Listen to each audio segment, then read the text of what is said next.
Donc bonjour à tous, dans cette vidéo on va essayer de voir un petit peu comment dessiner l'embase ici du levier de vitesse. Petit rajout par rapport au dessin que vous avez, c'est le rayon ici. J'ai mis un rayon de 20 parce que je considère qu'il est un petit peu plus grand que celui-ci, un petit peu moins grand que celui-ci. Voilà, pour qu'on ait tous à peu près le même dessin. Donc en ce qui concerne je vais le mettre comme ça pour pouvoir le récupérer.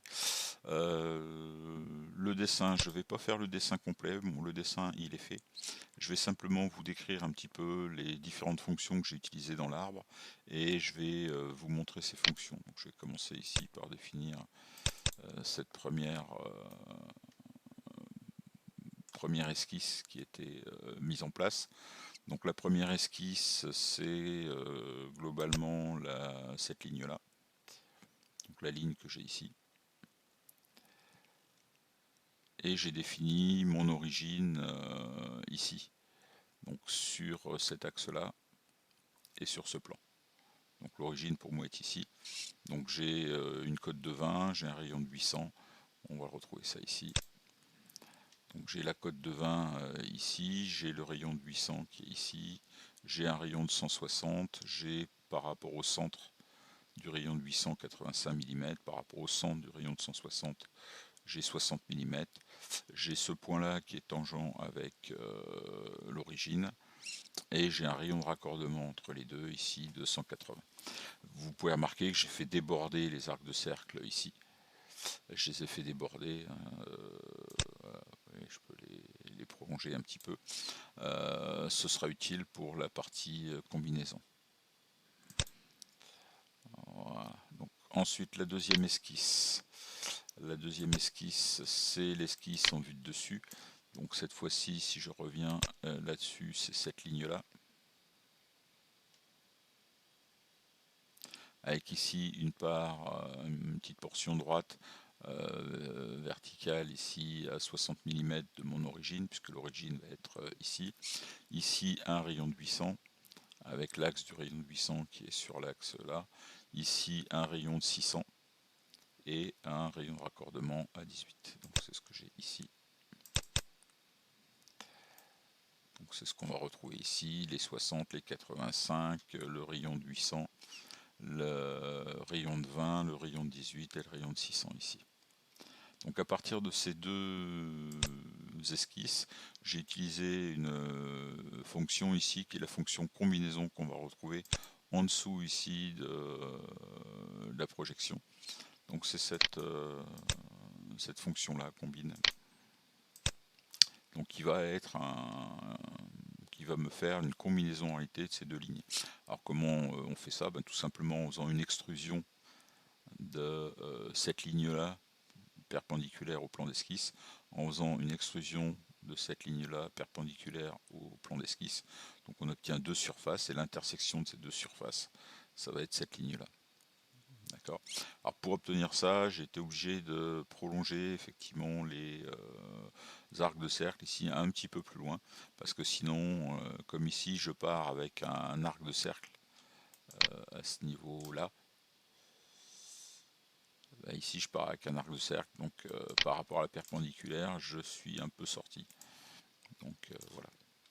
Donc à partir du moment où j'ai cette combinaison, on va faire la même chose. Donc je vais cacher ça.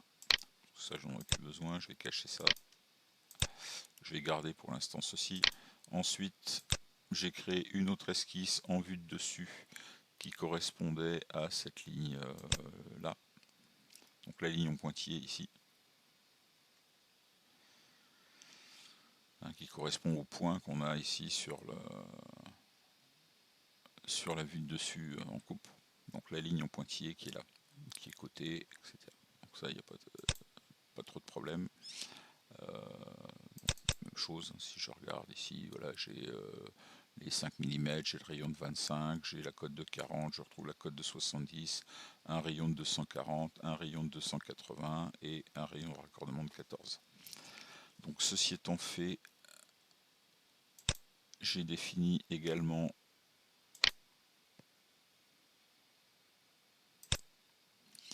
un arc de cercle rayon 360, c'est celui qui est ici. Hop, celui qui est là. D'accord. Et ensuite, j'ai défini perpendiculairement un arc de cercle de rayon de 400 pour créer cette surface-là. Cette surface-là, là, c'est pas une surface qui est réglée, c'est une surface qui va être balayée le long de cette ligne, mais avec un profil ici qui fait un rayon de 400. Donc c'est ce qu'on va voir maintenant. C'est ce que j'ai ici. Ici, j'ai créé un plan. Et dans ce plan, j'ai créé une esquisse. Et l'esquisse qui est là, bah, c'est un rayon de 400 mm. Et ensuite, je vais faire balayer ça le long de cette ligne. Je vais obtenir ceci.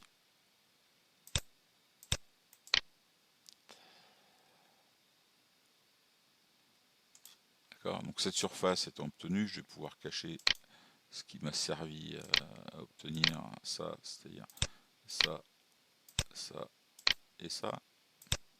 Donc j'ai cette surface, je vais pouvoir projeter la ligne que j'ai sur le plan ici en vue de dessus sur cette surface par rapport à la verticale.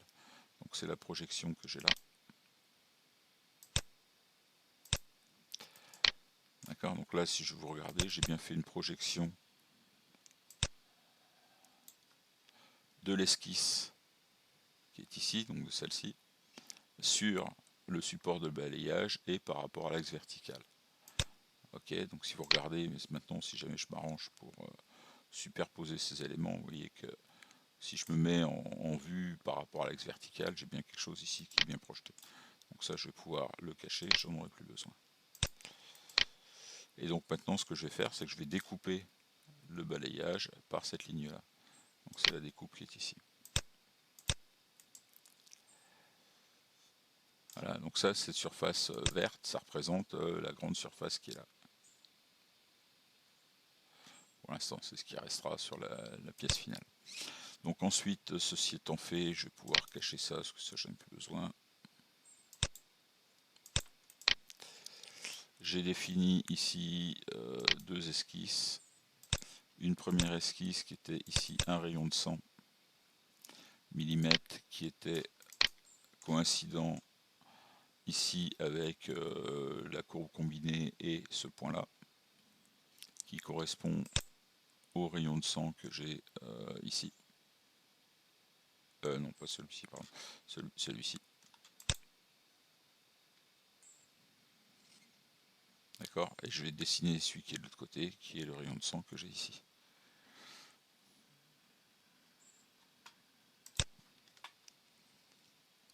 Donc, hop, ça c'est bon.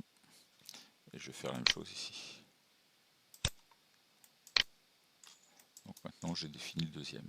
À partir de là, je vais pouvoir faire balayer ça et ça le long de cette ligne-là et le long de cette ligne-là. Donc cette ligne-là, c'était la projection que j'ai cachée tout à l'heure. Et je vais faire une surface multisection pour obtenir ceci.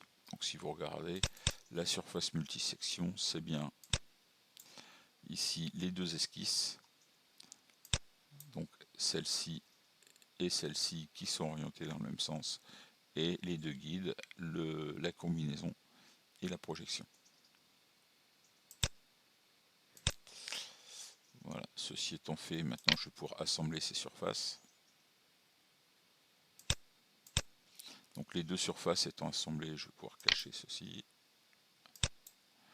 Je vais pouvoir cacher ceci et cacher ceci. Voilà, donc là j'ai ma surface. Donc cette surface étant faite, je vais pouvoir ici créer un congé. Donc un congé ici avec trois valeurs différentes. Un rayon de 8, un rayon de 12,5 et un rayon de 6. Vous retrouvez ici. Donc le rayon de 12,5 sur la grande partie qui est là, qui arrive ici à 0. Le rayon de 8 que vous avez ici. Et vous avez un rayon pardon, de 6 qui est ici. Donc c'est bien ce que j'ai ici, le rayon de 6, le rayon de 12,5 et le rayon de 8. Voilà, donc on a bien ici des congés qui vont être variables sur cette partie-là. Ensuite, je symétrise et j'assemble. Voilà, donc là j'ai ma surface. Qu'est-ce qui me reste? Ben, par rapport à ça, il va me rester la partie centrale, mais toute la partie extérieure ici est faite. Donc la partie centrale, si vous regardez, c'est une ellipse. Donc je vais commencer, et ici c'est cylindrique. Il n'y a pas de dépouille de marqué. On aurait pu éventuellement mettre une petite dépouille, mais là il n'y en a pas. Et ici vous avez une sphère. Donc je vais commencer par définir un cylindre ici de section elliptique. Ensuite définir la sphère, assembler tout ça. J'aurai cette partie-là que j'assemblerai ensuite à ma surface. Donc ici, je vais commencer par définir, alors ça je vais le cacher, hop. J'ai défini ici ma première section, je vais l'extruder. Donc ensuite je vais définir une autre section qui est la section, alors celle-ci je vais vous montrer. Ce que j'ai fait, c'est j'ai défini ici le profil, le rayon de 200 pour pouvoir définir la sphère. Et ici j'ai défini l'axe de rotation. Et quand je vais faire tourner cet arc de cercle autour de cet axe, bah comme le centre est sur l'axe, j'aurai bien ici une portion de sphère. Donc ceci étant fait, je vais pouvoir créer ma révolution.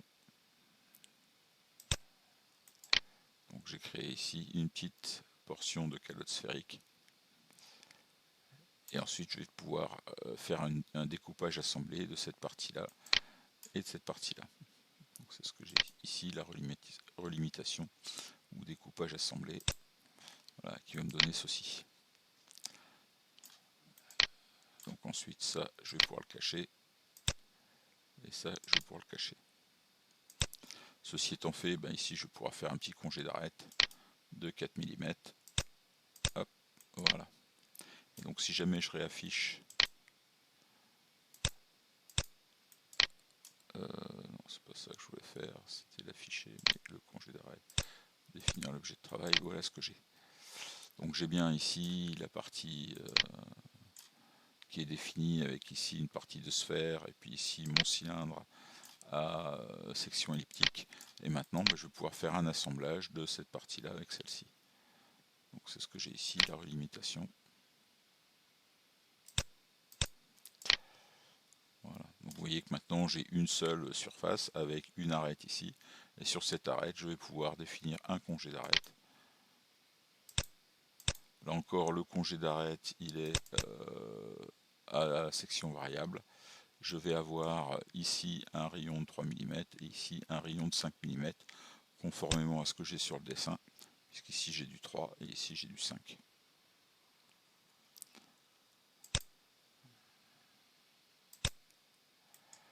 Voilà, on voit que le rayon qui est là est bien plus grand que le rayon que j'ai ici. Bon bah ça y est, ma surface là elle est terminée. Reste éventuellement à créer le volume. Alors pour créer le volume, j'aurai la possibilité éventuellement d'épaissir la surface avec peut-être des petits soucis, mais j'aurai un problème ici, c'est que je vais, en épaississant la surface, je vais arriver perpendiculairement ici à la surface. Et donc je vais avoir une surface ici de raccord qui ne va pas être terrible. Donc ce que je préfère faire, ce que j'ai préféré faire ici, c'est dans un premier temps définir la frontière que j'ai ici, et ensuite créer un remplissage. Donc j'ai une surface ici qui remplit la frontière. Cette surface, comme ma frontière, elle est pas mal, bah, c'est une surface réglée.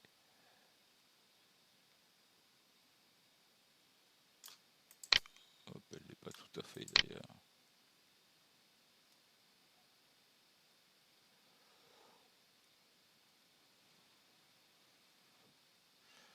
Ouais, elle n'est pas tout à fait. J'aurais pu aussi repartir de la surface qui était ma surface de départ, l'esquisse de départ. Bon, peu importe, ça va pas changer grand chose.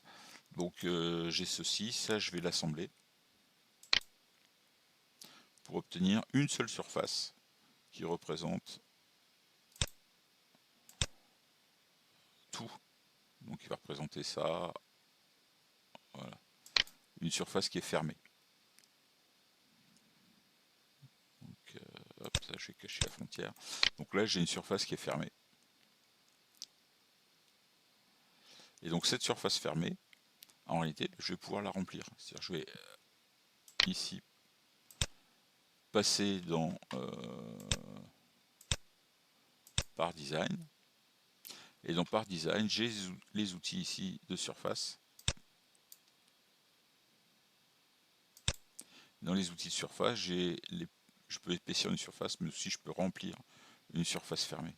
Donc ici, j'ai rempli ma surface fermée. C'est-à-dire que si jamais je cache mon assemblage, ici j'ai bien un pavé, donc j'ai quelque chose qui est plein. Et donc maintenant, je vais pouvoir faire une coque.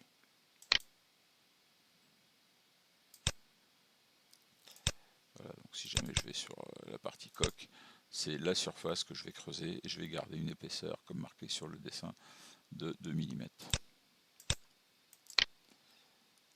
Et voilà, ma pièce est terminée. J'ai bien les 2 mm que je retrouve ici, épaisseur matière.